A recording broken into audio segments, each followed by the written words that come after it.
Hi guys, this is John Kalam from KHL Motorsport. We're continuing to work on our Project Elantra V6. We're still doing the electricals, the wiring harness of the engines already more or less mounted.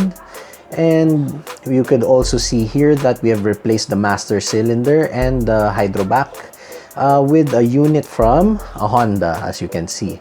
I don't know where it came from what Honda vehicle it came from, but what's important in this is that it is a 1-inch master cylinder. So another Honda item that we are installing is this Ninja twin row full aluminum radiator. It is fitted also with a surplus fan we found somewhere in the shop. We mounted it in a slightly odd position in the engine bay. This is just to allow us to not modify the radiator any further, so the radiator hoses would fit. And given that location, we noticed that the battery will not fit in the stock location, so we mounted it underneath the driver's side headlight.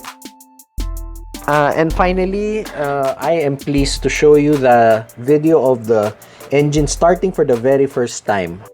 I could not hide my excitement in this momentous occasion, so anyway, enjoy and take a listen. Excited na ako.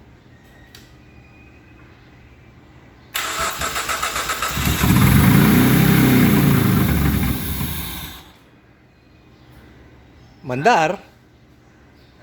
Sa pan chicken joe.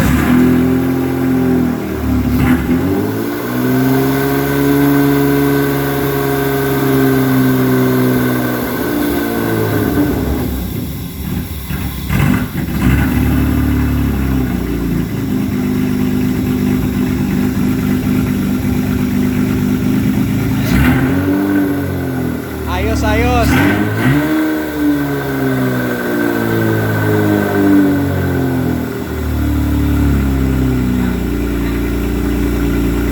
Patay.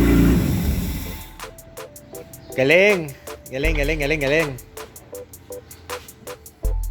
If you guys would like to continue keeping abreast with our Project Elantra V6, please like and subscribe to our YouTube channel. Like our Facebook page, it's Kuhol Garage. Like our Instagram, it's KHL Motorsport.